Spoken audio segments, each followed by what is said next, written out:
can't do great work, massive promised land work with a petty attitude. You have to have thick skin.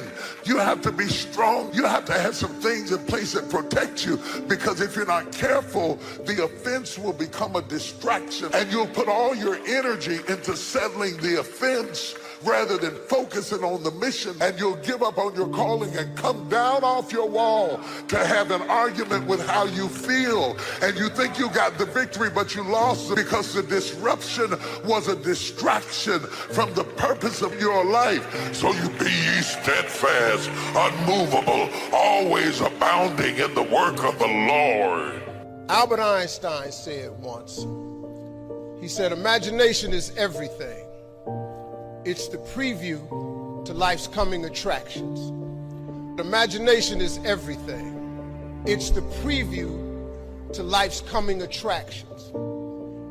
Everything you have, somebody imagined it. Somebody was sitting on the phone one day talking with a cord to the wall and said, man, I wish I could just go outside with this phone. Everybody in here got a cell phone. Somebody got tired of riding in a wagon cross country. I wish we had something that made these wheels move by themselves. We drive cars. Somebody said, I wish we could fly. We got airplanes. Imagination is everything. It's the preview to life's coming attractions. I expect to reach my goal. Yes, you want to operate with a spirit of expectation. I expect to reach my goal. Never forget one quote that I heard. It's better to be prepared for an opportunity and not have one than to have an opportunity and not be prepared. If you expect to reach your goal, prepare yourself now. The guys at the station, they begin to take a liking to me. Build relationships. As you're aware, people deal with people that they know, like, and trust. Come here, yes. Come outside. Who did this? Who cleaned my car? How much do you charge? Oh, nothing, sir. I just wanted to help out. I was providing more service than I got paid for. I was building relationships. The crows are going to crow, make a lot of noise. The chickens are going to peck. There's going to be gossip, jealousy, criticism. People will have plenty of opinions about how you are to run your life, what you should wear, what you spend your money on, how you should raise your children. Successful people are so focused on their goals, their dreams, they don't pay attention to the crows. Quit letting that poison get in your spirit. You have a destiny to fulfill. God has given you the gift of life. He could have chosen anyone to be here at this time, but He chose you and me.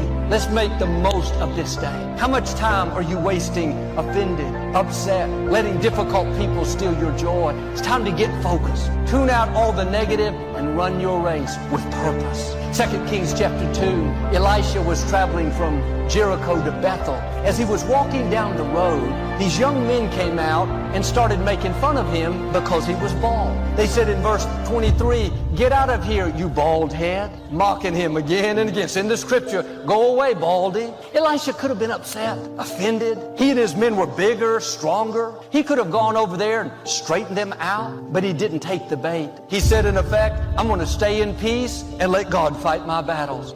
He understood they were just a bunch of crows, making a lot of noise, trying to get him distracted, engaged in battles that didn't matter. He kept on going. As he walked on, 2 bears suddenly came out of the woods and mauled all 42 boys that were making fun of him. When you let God be your vindicator, He'll take care of who's trying to stop you. He'll deal with the disrespect, the jealousy, people that are doing you wrong. You're an eagle. Don't come down and fight battles that don't matter. You keep soaring. Keep doing the right thing, and God will deal with the crows, the chickens, the turkeys. All that negative chatter is just noise. It cannot stop your destiny. Psalm 45 says, God has anointed us with the oil of joy.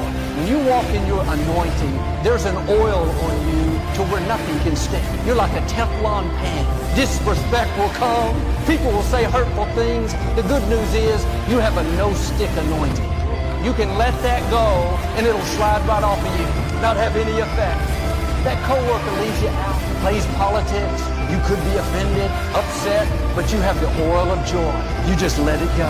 Someone's rude to you, jumps down your throat. You could be rude back to them. give them a piece of your mind, but like that Teflon pan, it slides right on.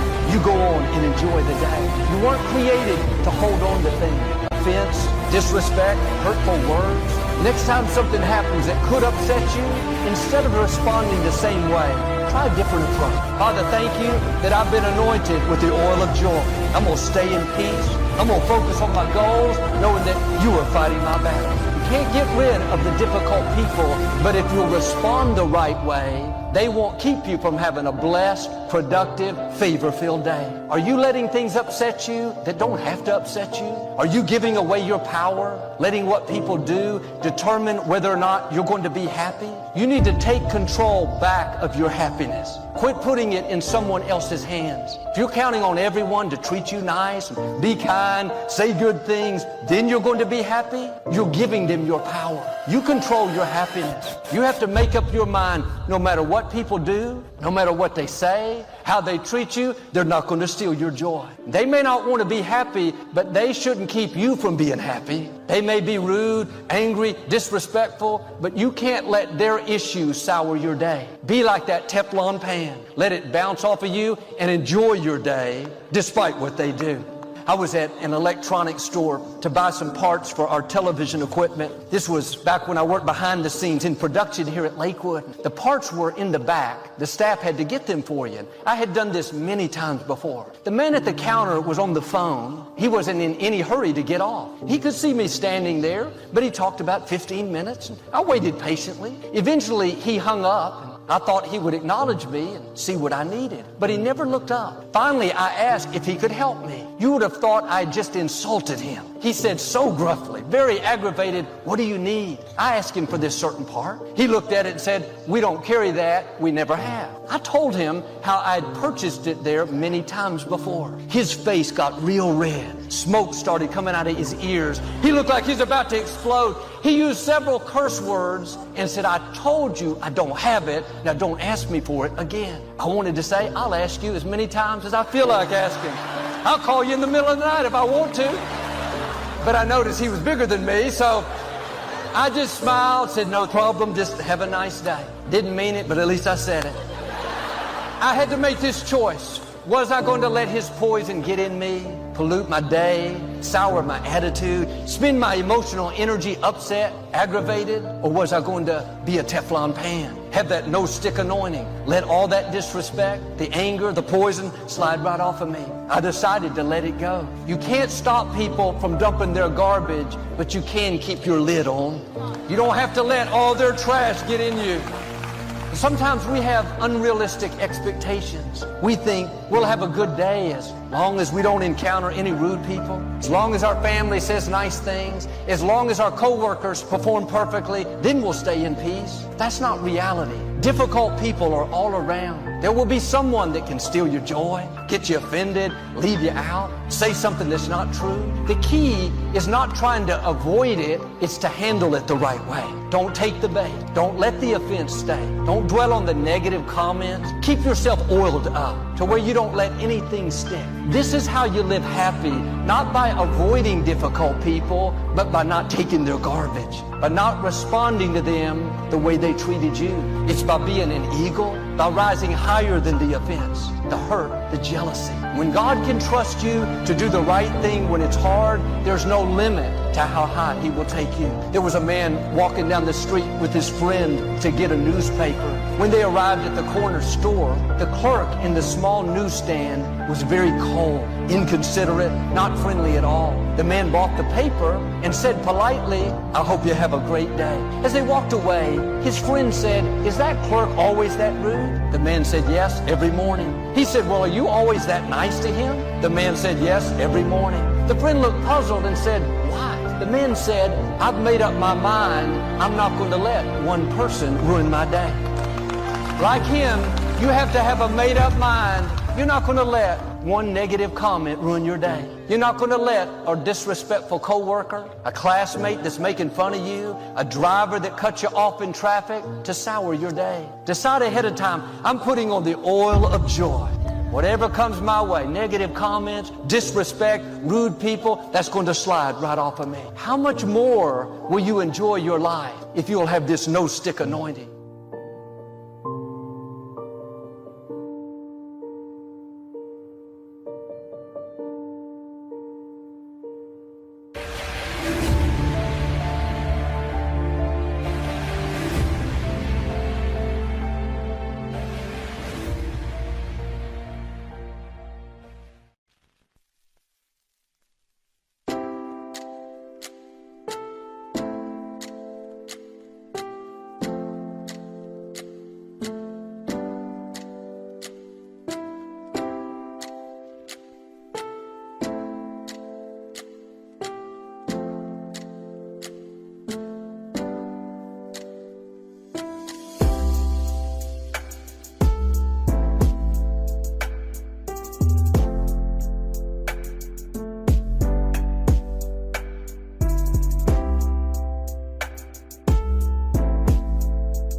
I remember when I was stuck in anger for a long time, when I made a commitment to my adopted mother that I was going to purchase her a home.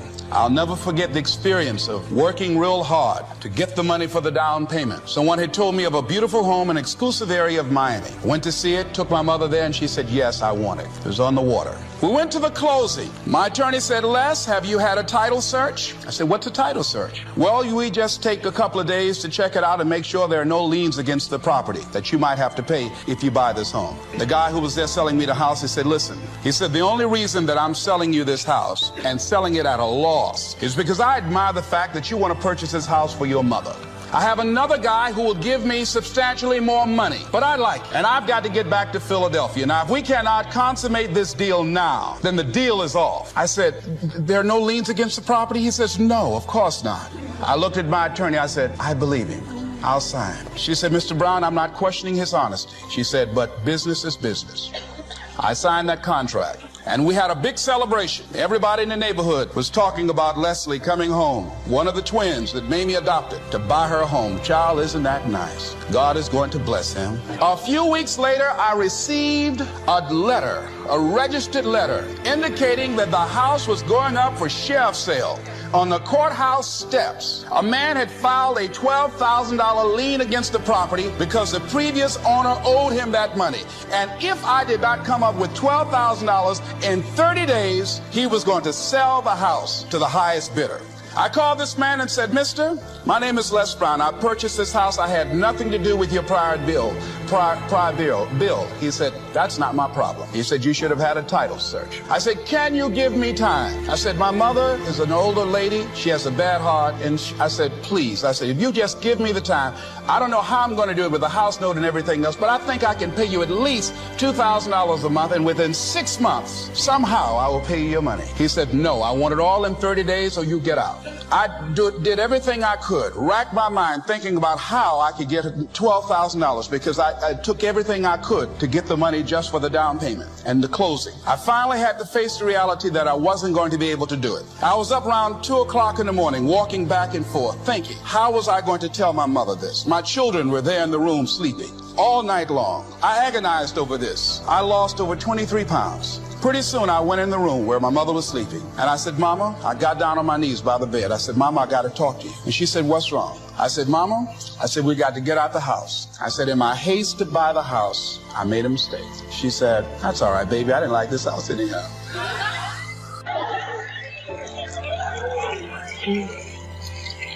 I said, Mama, you told me you loved it.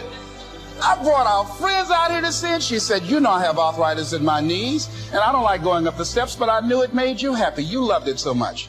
I said, Mom, I've lost 23 pounds agonizing over this. Well, we had to pack up and go back to the old house down the street from Northwestern High School in Liberty City. All those neighbors who came out and saw us leave, those neighbors were there as we were coming back. We went in the house, the roaches were playing cards saying, come on in and take a hand. I was wiped out. I was embarrassed and humiliated. Words cannot encompass the symbolism of what I felt. I remember when I was unloading the furniture and I began to cry. My sister came by. You know you didn't have any money to buy no house, Mr. Big Time. Hadn't given me a quarter. You know Mama got a bad heart now, y'all, back where you belong. As I was crying and my head down, taking furniture in, my mama said, hold your head up. I said, Mama, I just feel so bad about this, Mama. She said, hold your head up and dry your tears. You have nothing to be ashamed of. And I did. Now we could talk of the wealth of experience, the wealth of friends, the wealth of love, the wealth of family, the wealth of culture, wealth of many kinds. However, in this program, we are more specifically going to talk about wealth in the sense of financial freedom. Wealth that comes from the conversion of effort and enterprise into currency and equity. For each of us, the amount of money required to be wealthy will differ, but the dream for all of us, I'm sure, is the same. Freedom from financial pressure, more freedom of choice, freedom to enjoy, and the opportunity to create and to share. Wealth, the possession of great financial resources that improves the quality of your life and gives you added dignity and expanded lifestyle. So decide for yourself, what wealth means to you. Latch on to your own mental image of wealth, and let's see if the ideas I'm about to bring to you will make sense, and perhaps provide you with the inspiration to put the plan into high action, so that as the days pass, you will discover a growing sense of freedom and dignity, self-worth, substance, and lifestyle. Elijah's in the cave. And let me tell you something that's amazing. I realized something. Nobody saw him under the juniper tree, and nobody saw him in the cave. The last time he was in public was on Mount Carmel. And on Mount Carmel, he was Superman. So everybody thinks he's Superman. Only God knows that he's Clark Kent. Isn't it funny how everybody can think you're better than you are, stronger than you are? Oh, you know, when you're good at what you do, people use you, almost abuse you, which is really a compliment because they can count on you. They don't think that you're human. Oh, Mary's just always nice. Oh, Frida's just always good at her job. Oh, Pastor so-and-so just always, he's just amazing. He's amazing. Our pastor's just amazing. He's amazing. I just went to First Central and oh, it's just amazing. It's amazing. Well, they see you on Mount Carmel. Nobody knows about your juniper trees and your caves. Nobody sees your secret places of frustration but God. And he's up under the juniper tree. And I think, you know, sometimes I think you ought to take a moment and just thank God that he gives you privacy with your pain. A luxury you will not have if you continue to succeed, I might add. Because the benchmark of when you really go mainstream, the hardest thing to have is privacy with your pain. So while you're fighting to be discovered and fighting to be exposed, be careful. Because once that light hits you, it don't just show your Carmel, your Mount Carmel. It shines right up under your juniper tree and right into your cave and into your kids' caves. Be careful what you ask for, you might get it.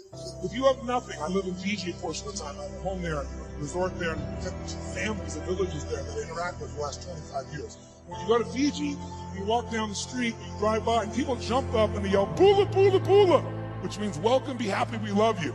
And you drive by 5 minutes later and they jump up, "Bula, bula, bula." And you're going like, what drugs are they taking? No one's paying them. But they're so happy. They're in such a different state. They've learned to focus on something else and come up with a different meaning for life. But if the meaning is it's the end, if the meaning is that you're dissing me, if the meaning is you don't care, whatever meaning we come up with, that affects the third decision, which is what am I going to do? And what people do is based on the meaning, since the meaning creates emotion, right? You can be miserable no matter what you have, and you can be euphoric having nothing. We all know it's true. In fact, is it possible to learn to, like, for example, all hell could be breaking loose around you, and you could just be sitting in a chair in this centered space, all hell breaking loose, and you could still feel great? Is that possible? Yes or no? Yes or no? Sure, but you and I live in a Western culture. Well, if you sit and bliss out, people come and take your furniture. Knowledge equals execution and speed. I don't run 24-hour days. I don't even think that way. Does that help you? Yes or no? It's a total difference.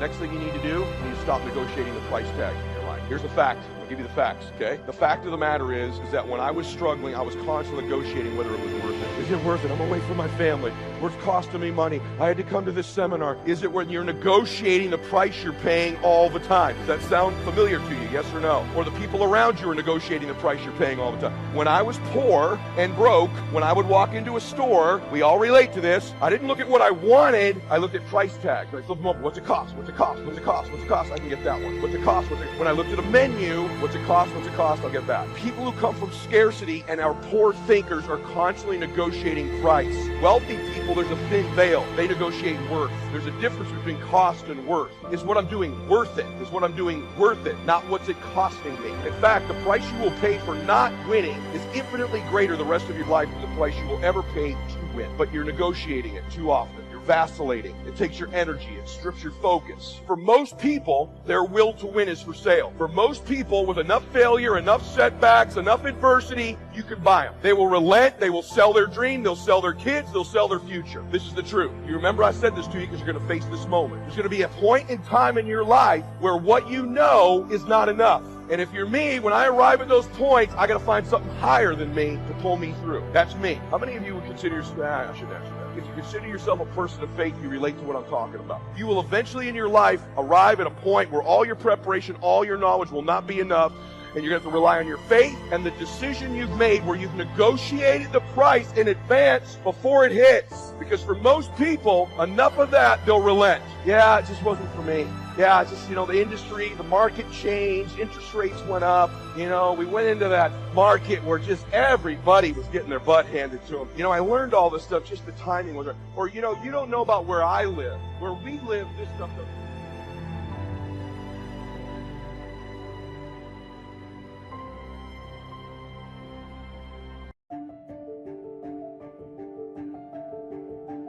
Some people are not willing enough to believe in themselves. But what are you gonna do? How will you make a difference? How will you stand? There is no perfect time to start. You gotta start now with changing your life. We're all being tested in life. You were born to do something great with your life. You're supposed to do something special, and you're gonna. I can promise you that you have all the potential in the world within you. Strength, leadership, power, authority, guidance, patience are God's gift to us. As men, hundreds of people give up on their goals on a daily basis, and it's usually because they realized quickly after starting their journeys that they're alone.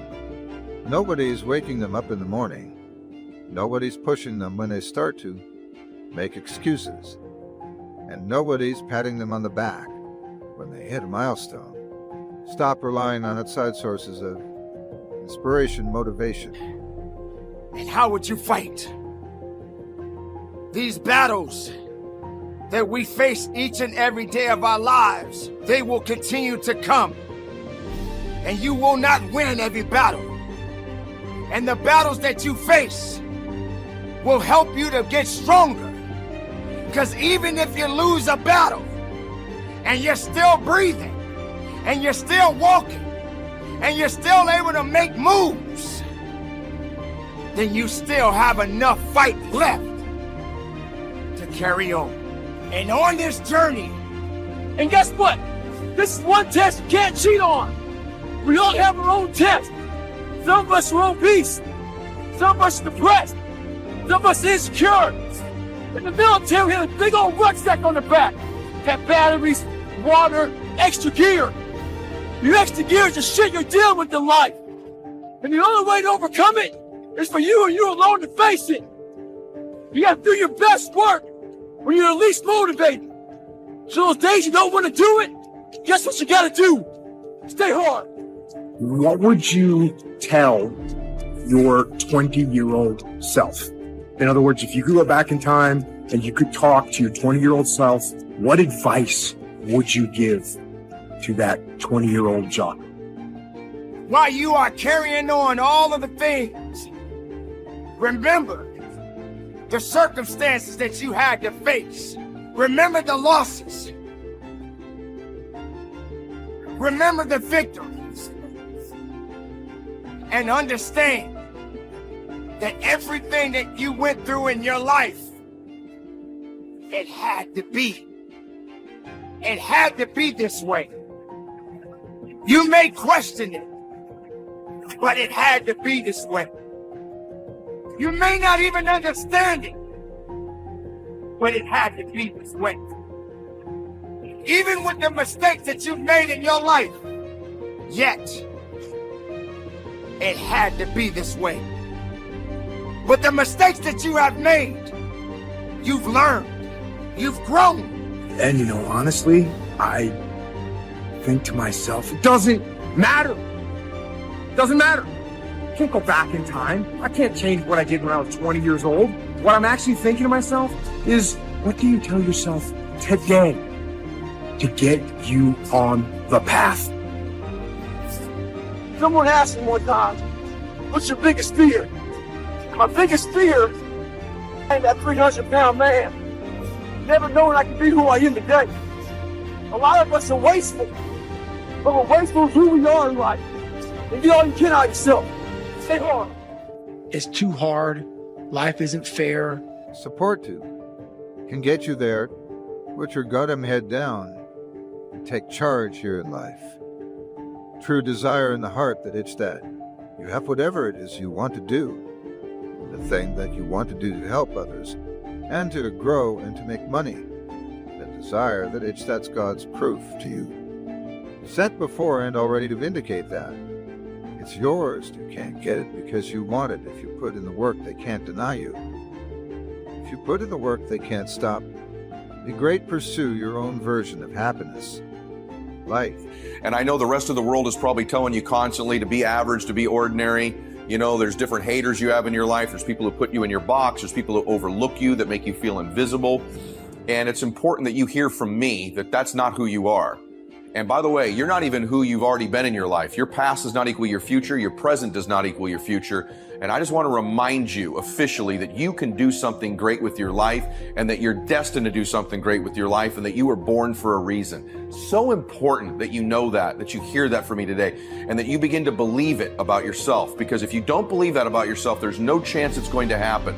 You can't achieve something in your life that you don't believe strongly, certainly, that you can achieve. And I know that I find many of you today, some of you are listening to this today, you've got momentum in your life and things are going well, and you're looking for a key, or you want to hear about a mistake you might make that you can miss because I warned you about it. And I'm going to give you all those things, you know that on every program. But I know there's many of you that arrive here today, you're just not in the groove. Well, I think the one thing that discipline definitely does help you with is it helps you get things done. And when you get things done, when you actually do things, you have more success. If you have more success, and sometimes a big part of success is just doing it. Yeah. That's like 90% of it is just showing up. Get there and start working. Like, you're not going to feel perfect every day. If I only worked out when I felt good, because there's a lot of days I don't want to do it. It's pretty much the same with everybody that actually gets good at something. There's got to be those days you push through, and they're probably going to be more numerous than the days you don't. And so the benefit of discipline in my eyes has always been that through discipline I get things done. Always offers you a second chance. You know what it's called tomorrow for far too long. You've been holding yourself back. This is time for you to walk with purpose. It's time for you to walk into your gift. It's time for you to live your best life. It's wrapped in your capacity, your ability to believe in a dream, even if nobody believes in you. Things aren't going great. Maybe you're in a down cycle in your life. Maybe there's some letdowns and some hurts that are happening right now. And maybe a little bit of, a little melancholy, little anxiety, little fear, maybe all the way to some depression. And I just want to be that person who reminds you that you can do something special, and that you're going to, and that you have everything you need within you right now to make your life great, and you can turn it around at any time you decide to. You know, what you allow is what's going to continue in your life. I put out a post about this several weeks ago. It's hard to accept this, but what's happening in our lives, we're allowing it to happen. And to some extent, we almost believe we deserve it, because we produce in our life what we really believe we're worth, what we really believe we deserve. And it's hard to accept that, because it seems coincidental, that the wrong person entered our life, or there was a business setback, or our car broke down, or our company went out of business, or whatever it might be. One of your clients just quit and changed their mind. And it seems coincidental, but you really truly are getting out of your life what you believe you're worth. To get something you never had, you have to do something you never did. If every time you go to better yourself, somebody hits you with a line like, why? If you want to do that, you need to find another social circle. If I'm going to fall, I don't want to fall back on anything. I want to fall forward. I figure at least this way I'll see what I'm going to hit. We did not come this far to just break down and lose now.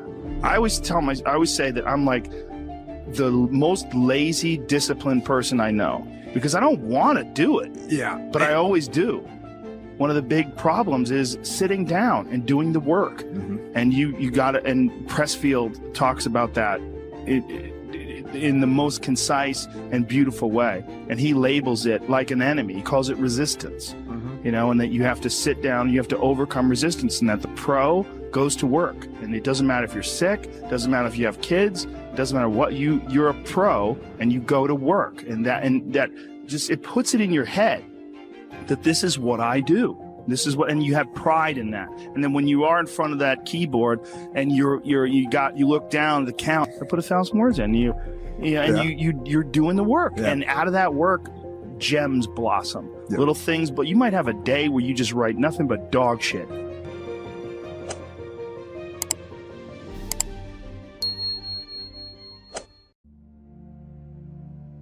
your belief is counted unto you as righteousness. It will make the difference between where you fell short and what I call you to be. The last mile of the way is filled in simply by faith. That's a really good deal. Whatever we have right now, whatever we're demonstrating in our lives, is a result of what we believe subconsciously that we deserve. And part of increasing that belief level is that you have got to convince yourself every day. Let me share something with you. You can learn all the techniques in the world. If you don't believe in yourself, it won't happen for you. This is who I am. I am defined by my vision, my purpose, and my goals. That's my playbook. That's my creed. That's what I believe. You see, the reason that's important, if you know who you are, then you know who you are not. If you don't know who you are, somebody can ascribe any identity onto you and you will morph into whatever they want you to be. And that's what has happened with a whole lot of us. Some of us have been 10 or 12 different people depending upon who we were with, because we don't know who we are. We become whoever they want us to be. And then when they leave us, we are confused because we have no real understanding of who we are. All of the power that you have and all of the strength that you have and all the ideas that you have are born in your uniqueness. And what makes you unique, and this may sound really silly, but it's just really true.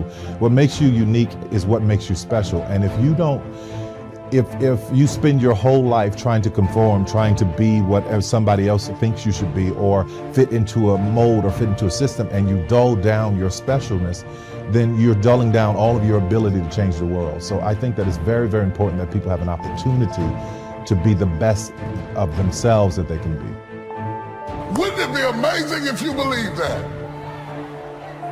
Wouldn't you sleep good tonight if you believed that? Wouldn't you walk around with your head up and your back straight if you believed that? Say it again, I can do all things. You wouldn't be intimidated by anybody, anywhere, at any time if you just believe that. Say it again, I can do all things. Can you imagine how different your job interview would go if you really believed that and walked in, they said, what do you do? I can do. Imagine if you were taught that from the time you were born into the world. The first thing your mama told you when they spanked you on the behind is, don't worry about it, baby. You can do all things. We quote it, but we don't believe it. I believe in me. If you stop believing in me, I'm not gonna believe in myself any less. If you believe that I'm irrelevant, that no one is checking for me, and that I don't mean anything to the world, because you think or believe that about me, it doesn't mean that I'm gonna believe it about myself. See, the day that you start living your life according to everybody else's opinion is the beginning of the end. Most of y'all, I see it every day, all day. Most of you guys don't actually know your self-worth. You don't know your self-value. So you're like a vulnerable little child and you're shaking. And it's like, everybody loves me this week, so I love me this week. Next week, it drops. So now you're running around insecure, feeling self-conscious, and not loving yourself, sad and depressed, based on the feedback, the responses, and the energy that the rest of the world is giving you. Okay, so imagine that something glimmers before you. It's an interest that's dawning, and you decide, well, first of all, you're paralyzed. You think, well, how do I know if I should pursue that? It's probably a stupid idea. And the proper response to that is, you're right, it probably is a stupid idea, because almost all ideas are stupid. And so the probability that as you move forward on your adventure that you're going to get it right the first time is zero. It's just not going to happen. And so then you might think, well, maybe I'll just wait around until I get the right idea, and which people do, right? So they're like 40-year-old, 13-year-olds, which is not a good idea. And so they wait around until it's waiting for Godot, until They finally got it right, but the problem is you're too stupid to know when you've got it right. So waiting around isn't going to help, because even if the perfect opportunity manifested itself to you in your incomplete form, the probability that you would recognize it as the perfect opportunity is 0. You might even think it's the worst possible idea that you've ever heard of anywhere. Highly likely, highly likely. And so you can take these tentative steps on your pathway to destiny, and you can assume that you're going to do it badly. And that's really useful, because you don't have to beat yourself up. It's pretty easy to do it badly. But the thing is, it's way better to do it badly than not to do it at all. You'll be surprised of the ideas that will come to you, of the people that you'll be able to attract, of the opportunities that you'll be able to see. You'll begin to see things that have been standing there looking you in the face, saying, I can't believe this has been here all this time. Here's a habit that I do. Maybe it might be of some value to you. I get up in the morning and I start writing what great ideas that I can think of today that can improve me and that will enable me to reach my goal. And I just let my mind flow. Sometimes I write 15, 20 ideas. Some days it's more difficult than others. One idea can change your life. See, anybody who's ever done anything, who's ever taken a chance, doesn't mean that they're not afraid. Courageous does not mean being the absence of fear. I think that being courageous is willing to do it because that's what you feel, and you're going to do it anyhow, regardless. You're not going to be immobilized by your fears or your doubts. You admit, okay, I'm scared to death. Now, okay, what is it that I must choose to do? Go ahead and experience that fear, but don't let that fear immobilize you. I'm telling y'all right now, the day that you allow the opinions of everybody on the outside world to define your day-to-day, month-to-month, and year-to-year, it's the beginning of the end. Love yourself, believe in yourself, independent of the validation of the world. Have opinions and feelings about yourself, independent of the feedback.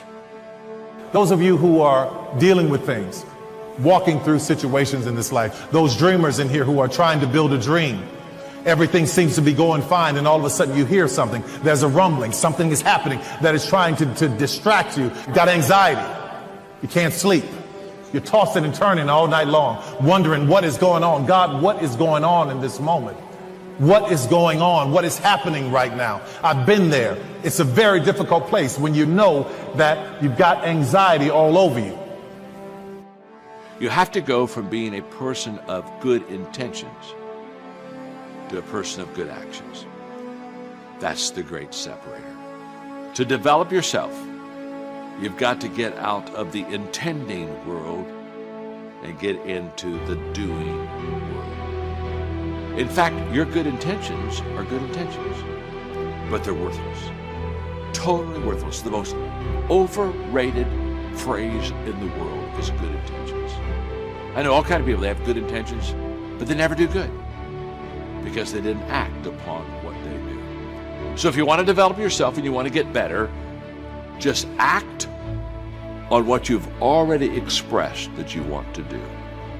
The moment you quit talking about it and start doing it, now you've got something. I had a friend named Randy one time who came to me and said, John, your talk talks and your walk talks, but your walk talks a lot louder than your talk talks. That's true. Become a person of action today. Key phrase, faith is the ability to see things that don't yet exist. And that's how things exist. How did this hotel get here? Someone saw it while the property was vacant. You say, well, is it possible to see this hotel when it isn't here? And the answer is yes, of course. If somebody cannot see it when it is not here, then it will never be here. So it's possible to see things that don't yet exist. When should you start building this hotel? This is a good question for your philosophical musings. When should we start building the house? When should we start? And here's the answer. As soon as it's finished. You wouldn't start building the house until you had it finished. If you just started laying bricks and somebody came around and said, what are you doing? I said, I'm just laying bricks. And said, what are you building? And you said, I have no idea. See, they'll take you away to a safe place. So have you got that now? It's possible to finish something before you start. In fact, it would be a bit foolish to start until you had it finished. We've heard the old expression, don't count your chickens until they're hatched. No, we have the ability to count our chickens long before they're hatched. Because we know, we have faith, we believe. We use the law of averages. There's bound to be at least so many. So it's possible to see the end and then begin. Start looking into the future of what you would like to accomplish and where you would like to go, the person you would like to be, and see if you can't get a better picture of the finished objective. See yourself there, see yourself in possession of. Decide what you want and act as if it was already yours. Now, the reason we can act thinking that it's already ours is because not only can we vision the end results, we can also vision the beginning of making it real. So we don't start till it's finished, but it is possible for human beings to finish something before they start.